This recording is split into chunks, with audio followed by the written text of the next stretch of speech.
we're going to welcome Heather Baxter, a candidate for South Dakota Secretary of State. And welcome Heather Baxter. The South Dakota Property Rights and Local Control Alliance, SDPRLCA, thanks you for participating in our 2026 South Dakota Secretary of State candidate video survey.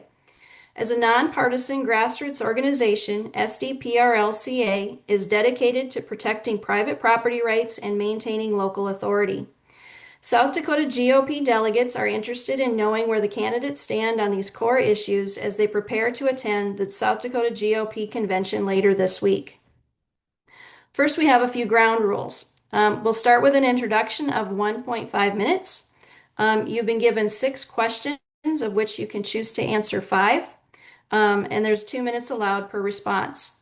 The closing statement will also be 2 minutes long. And upon completion of your video survey, the candidate will log off the call. All 5 questions will focus specifically on property rights and local control. Recordings will be posted on our Facebook page, YouTube channel, and website. And so let's start with the introduction. I'd like you to introduce yourself to the voters. I'm Heather Baxter. A little bit about me. I live in Rapid City and I have the privilege of being a public servant for District 34 in the House of Representatives. I started my first business when I was 19 years old, and then I did that for a while. Then I decided I wanted to learn the medical field, so I began the program for radiography technologist, and then got into that and decided to later on advance my education and got my CAT scan boards and worked in CAT scan for a little over 10 years. And then ended up having kids, stayed home with them, decided to the most important thing for me was to be able to pick them up and take them to school each day. And I didn't want to miss out on their activities. So volunteered at their school.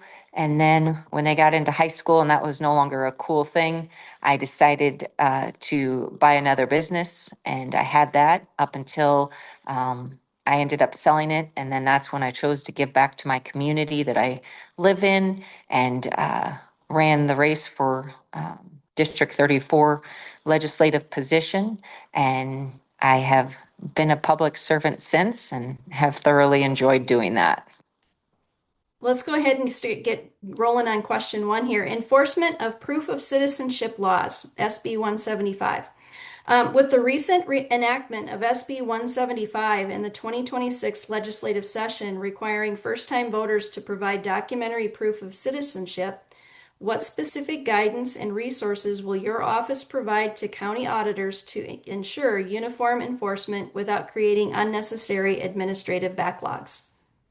So I think there's several important things here, but first, just to have clear, plain language, giving guidance to our county auditors, because I don't think that they should be left to interpret new laws on their own. So if I was the secretary, I would want to produce a detailed implementation manual. It would have specific examples of acceptable documents, case guidance, and I'd also like to provide a dedicated auditor hotline. So if they need immediate assistance, they can call in and get it, as well as, already our Department of Safety already does this. So this isn't something that's new to South Dakota. They did it. There hasn't been a burden for them. So I think we could easily implement it in another office. We could also do standardized document checklists so that every auditor's office was working from the same list and of what the acceptable citizenship documents would be. So I think as soon as you start having inconsistency between counties, that's when you run into your legal liability and a public trust problem. So training before implementation would be a must. I would heavily encourage all auditors to join the training sessions, and as well as their staff. And then just have an ongoing feedback loop with the auditors. What's working for you guys? What isn't? Are there implementation problems? And so I think it'd just be important to continue to keep that open lines of communication with them. All right, we'll move on to question number two. Commercial mailboxes and resident voter status. South Dakota has tightened residency requirements to prevent out-of-state RVers and individuals using commercial mail forwarding addresses from voting locally.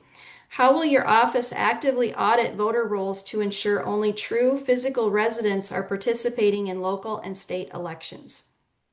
So my office would conduct regular cross checks of the voter roll against the National Change of Address Database, as well as the USPS commercial mailbox designations, and also search for other available data that could be flagging registrations that could be appear that maybe they're tied to the mail forwarding services rather than a physical address. I think once again, it's imperative to give clear and concise guidance to all of our auditors in how to check this because, ultimately they are the front line to our voter roll maintenance. And if there is one flagged, I think it's also important to bring up that it would be a rigorous process to just verify that it's, so that you're still protecting a legitimate voter while also removing those ones that don't qualify. So having a transparent and statutory process would be important in that. And then, the voter roll integrity. It's more than just a administrative function. It would be a law enforcement dimension to it too. So I would also like to establish direct pathway between the AG's office for any cases that would appear to involve deliberate fraud. Obviously, you're going to have some that is just innocent confusion about our residency rules, but I think it'd be important to coordinate with the AG's office as well. All right, and then we're just going to skip question three. We'll go to question four. Corporate transparency and foreign land ownership.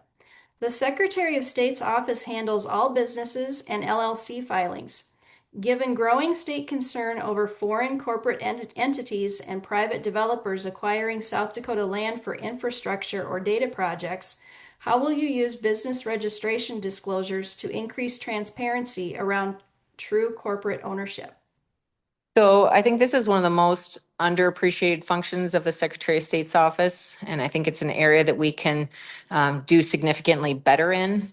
Every business entity that's registered in South Dakota goes through this office, which means office is the front door to corporate transparency. So right now, with the gaps that I'm seeing, I would like to focus on beneficial ownership visibility. So if there's a foreign linked LLC or a shell company files in South Dakota, currently the registered agent disclosure often gives us very little information. And sometimes you can't even figure out who owns or controls the entity. So I'd like to work with the legislature in filing requirements to be able to capture some of those meaningful ownership information, not just the name of the a registered agent in peer, because right now finding who actually owns a South Dakota LLC takes more digging than it should. And I think that our business registry should be more robust and user friendly. So if you have legislators, county commissioners, ordinary citizens, or journalists, that they can quickly identify ownership chains. And I would also proactively work with the legislature to just continue to close those gaps, particularly around the foreign adversary linked entities. I think that, this office has a unique position to be the first line of transparency. So, yeah. Okay, thank you. So question number five is protecting the initiative and referendum process. Grassroots petition drives and ballot measures are a major part of South Dakota's political history.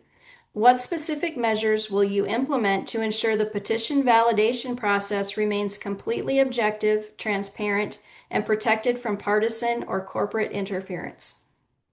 So I feel it's imperative to be a neutral administrator of the process, not a player in the outcome. Every signature should be checked against the same statutory criteria. No selective enforcement, no administrative interpretation that conveniently advantages one side or the other.